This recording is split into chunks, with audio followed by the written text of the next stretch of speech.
우리가 무서워서 포지션을 정리하는 게 아니라 진입했던 근거가 사라졌기 때문에 정리를 하는 거예요. 시장에서 좋은 자리는 처음엔 항상 불안하게 느껴집니다. 반대로 너무 좋아 보이는 자리는 의외로 함정인 경우가 많아요. 그래서 중요한 건 확신을 찾는 게 아니라 조건이 갖춰졌는지를 확인을 하는 겁니다. 안녕하세요, 황소차트입니다.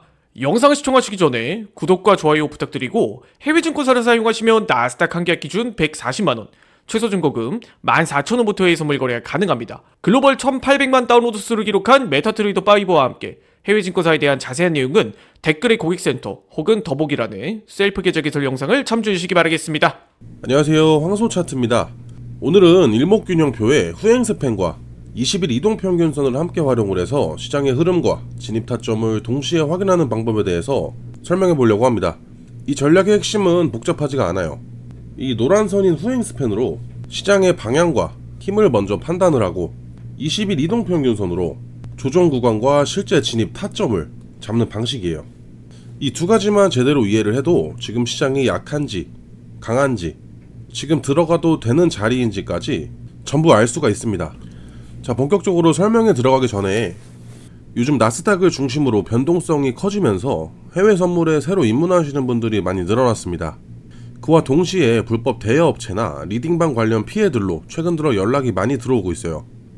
이 불법 대여업체의 경우에는 한번 피해가 발생을 했을 때 그 피해를 되돌리기가 어려운 경우가 대부분입니다.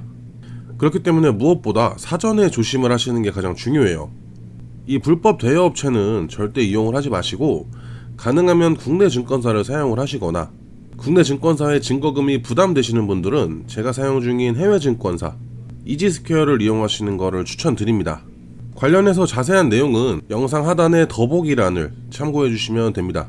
자, 그럼 다시 본론으로 들어가 보겠습니다. 먼저 후행 스팬입니다. 후행 스팬은 현재의 가격을 26일 뒤로 이동을 시켜서 과거의 가격보다 밑에 있는지 위에 있는지를 보여주는 지표예요. 쉽게 말하면 지금 시장의 힘이 과거보다 강한지 약한지를 눈으로 보여주는 역할을 합니다. 자, 다음은 20일 이동평균선입니다. 21선은 중기 추세를 판단할 때 기관이나 포트폴리오 기준선으로도 많이 활용이 되는 선입니다. 그래서 가격이 20일 이평선보다 위에 있을 때는 중기 상승 흐름, 21선보다 아래에 있을 때는 중기 하락 흐름으로 봅니다. 이 두 개를 합쳐서 이렇게 기억을 하시면 돼요. 방향은 후행 스팬으로 잡고 타이밍은 21선입니다. 그런데 많은 분들이 여기서 실수를 하시는 게 후행 스팬 하나만을 보고 무작정 추세를 추정하거나 반대로 21선만을 보고 눌림이라고 판단을 해서 들어갑니다. 이렇게 들어가 버리면 추세가 이미 끝났는데도 버티다가 물려버리거나 반등의 힘이 약한 자리에서 들어갔다가 이평선이 깨지면서 바로 손절로 이어지는 상황이 많이 나올 거예요. 그래서 우리는 방향, 힘, 타점까지 이 세 가지를 동시에 확인을 할 겁니다. 후행 스팬으로 방향을 보고 현재 가격의 위치로 힘을 확인을 하고 21선에서 정확한 진입 타이밍을 잡을 겁니다. 자, 실제 차트를 예시로 들어보겠습니다. 캔들이 21선 위에서 계속 움직이고 있고 후행 스팬도 과거의 캔들보다 위에 위치를 하고 있어요. 이건 시장이 명확하게 강한 상태라는 뜻입니다. 그런데 이렇게 가격이 올라가다가 한번 조정을 받습니다. 캔들이 21선까지 살짝 내려오는데 중요한 건 21선이 깨진 게 아니라 닿는 수준이라는 겁니다. 꼬리가 살짝 닿거나 몸통이 20일 근처에서 멈추는 모습이 나오고 그 다음 캔들에서 다시 양봉이 출현을 했습니다.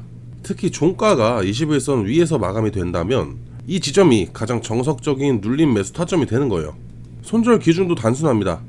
21선 종가 이탈과 동시에 후행 스팬이 약세로 전환이 될 경우에 미련 없이 손절을 해주시면 되는 겁니다. 자, 이번엔 조금 더 강한 반등이 나오는 패턴입니다. 이쪽을 보면 상승 후에 조정이 나오는데 이번에는 21선을 이탈을 했어요. 이런 구간은 의도적인 흔들기 구간일 수가 있습니다. 하지만 이때도 마찬가지로 후행 스팬은 여전히 위에 있다면 추세 자체는 살아있다는 뜻이에요. 그렇기 때문에 21선 밑에서 흔들렸더라도 강한 양봉이 이렇게 등장을 하면서 종가가 다시 21선 위로 복귀를 했을 때 이때가 바로 타점이 되는 겁니다. 여기서 중요한 건 이탈 자체가 아니라 복귀예요. 이 복귀 캔들이 추세 재개의 신호가 되고 타점이 되는 거죠. 손절은 해당 양봉의 저가 이탈이나 21선 재이탈 시 진행을 하시면 됩니다. 익절도 기준을 가지고 접근을 해야 됩니다. 단순히 올랐다고 파는 게 아니라 가격이 21선에서부터 멀어질수록 분할 매도, 또는 후행 스팬과 가까워질수록 분할 매도, 그리고 캔들이 21선 아래서 마감을 했을 때 전량을 청산하는 식으로 이렇게 조건이 사라질 때 정리를 하는 매매를 하셔야 됩니다. 우리가 무서워서 포지션을 정리하는 게 아니라 진입했던 근거가 사라졌기 때문에 정리를 하는 거예요. 시장에서 좋은 자리는 처음엔 항상 불안하게 느껴집니다. 반대로 너무 좋아 보이는 자리는 의외로 함정인 경우가 많아요. 그래서 중요한 건 확신을 찾는 게 아니라 조건이 갖춰졌는지를 확인을 하는 겁니다. 자, 오늘 내용 정리해 보겠습니다. 후행 스팬으로 강세와 약세의 상태를 먼저 확인을 하고, 가격이 21선보다 위에 있으면 추세 유지, 그리고 21선에서 지지를 받고 양봉이 출현했을 때 진입을 하는 거. 이 조합은 방향과 타이밍을 동시에 읽게 해주는 방법입니다.